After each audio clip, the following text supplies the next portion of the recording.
Welcome back, everyone. Toyshiz here, and I am back yet again to give you guys another fresh look. And today, we're going to be checking out the brand new McFarlane Toys DC Multiverse Mega Figure, Bane.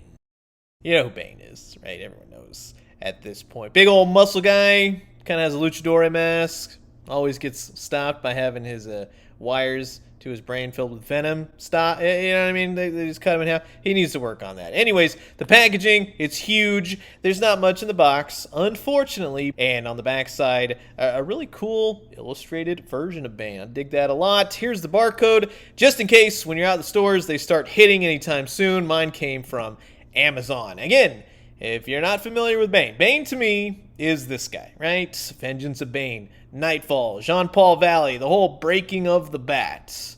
But I like this version of Bane. He's a little bit smaller. It was more like, here's the genesis of Bane. And of course, yes, we all know he broke Batman's back. He appeared on Batman the Animated Series in a different form, right? He was still pretty cool, great lines delivered, and you had whatever nonsense this was. I distinctly remember being a kid, watching this movie and going, what in the heck am I looking at? Kind of sort of felt the same way about Hardy's portrayal. It was okay. It's not really Bane. Recently, Bane kind of sort of showed up in the city of Bane. This is kind of like what the figure looks like as well. And yeah, he killed Alfred. So Alfred's dead, or he'll come back. And then recently, I've been actually reading Task Force Z.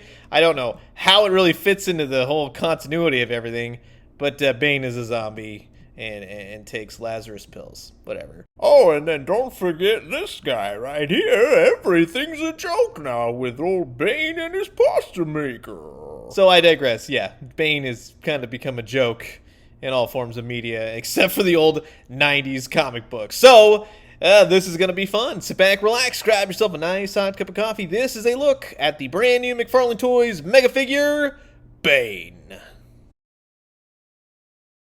And while I got all you little Ozitos here, I just want to say thanks so much for always checking out my DC Multiverse videos. If you haven't already, please do consider subscribing. Old toys, new toys, daily news updates. I guarantee you'll find something here that you like. Now, kick it off. There's no accessories with this guy, which is a good thing and a bad thing, I guess, when talking about it. The bad thing is he could have used a little extra hands. A little Ozito bear would have been nice. You know, Batman's mask. I don't know. Something thrown in. But I'm happy to say that I really do like this figure, but I've got a few qualms to talk about, right? He's got peg holes on those big clodhopper Bane feet, and you got the usual Bane tropes. You got the wires, and you got the venom, and this particular design incorporates the original Bane, more modern Bane. They kind of form it all together. Everything is really sculpted nice. Pants, the boots, the belt, the gloves, the vest. Take it or leave it on the vest. The vest's not too bad, though, I have to say. He's got all these tubes in his head, which is cool. Kind of sort of harkens back to the original Bane. 4 wires, 3 wires. At this point, you get it. I mean, it's close enough to Bane for me to be like, oh yeah, that's a pretty cool Bane. Could have used a little extra paint right here on the back of the tank. That would have been nice. Now, I'll tell you right now, if you're looking to take the vest off, it's glued here, it's glued there. It's glued on the back, right, where the tank is, you know what I mean? If you wanted to, you could possibly take it off, but I don't know the damage that it's going to do to the figure. So, if you find out, let me know. The wire's right here. It's all solid green. It's cool. Here's the problems that I have, right? First and foremost, it's missing paint on the hands. The gloves obviously are sculpted to where you would see more of the hand, right? In between the fingers, the wrist, you see the veins and such, so that's missing paint. Also, I'm not a huge fan of the glove kind of disappearing into the forearm. On this side, you get away with it. On this side, also missing paint for the glove. It's a $40 figure. I kind of expect a little bit extra paint just for that. Other than that, it'd be top notch. On the mask, too, unless he's got a really bad case of ringworm or something going on, the paint doesn't match up to the mask around the skin. You still see that line, so it's weird looking. That's really all I got. You could paint this stuff. Come on.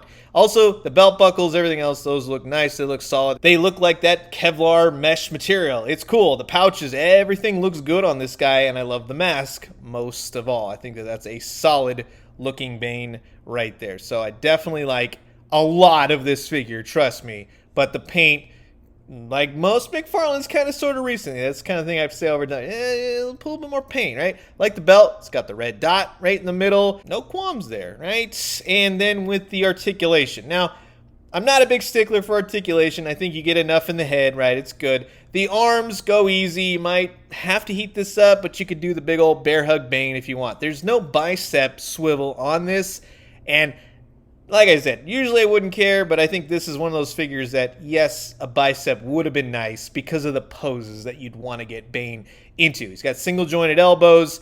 This side seems to spin at the elbow a whole heck of a lot better, but to be honest with you, I did notice some of the joints are stuck, but nothing that seems like it's going to break. They're just kind of ratcheted, which is nice. No ab crunch, but he does have a waist sort of swivel going on, up, down. You know what I mean? He gets some movements out of there, which, hey, I'll definitely take that. The diaper rubber part, that totally works. I think it blends in well with the pants, and the legs kick out. He's got double jointed knees. I like what he's got going on for knee pads. I think that's cool. He's got the nice foot articulation. He's got toe articulation. He's got the correct pin in there. Yeah, remember I used to say that all the time with year one McFarlane toys. But again, all in all, with some of the missing paints around the mask, the gloves and such, with the vest, with everything else, qualms aside, I really do like this figure. And the best part is that he's that bigger type of Bane. He's not like the 90s Bane where they got into the whole, like, let's put a bunch of venom in him and really make him like a hulked out monster. This is a nice blend of the two. He's a little bit bigger than Batman. I totally dig that. But I'd like Bane to be roided out and not too giant, not too ridiculous. But you can still grab the bat, put that old knee out, and just lay the smack down on and get him in a wheelchair ASAP. And then, of course, Jean-Paul Valley's going to show up and stop Bane, probably by pulling out a Venom wire, right? Sticking it with a Batarang. If you're wondering, DC Multiverse, the original, right? Mattel or McFarlane. Otherwise, it's just going to depend on the figure. I don't mind this Robin with this Bane.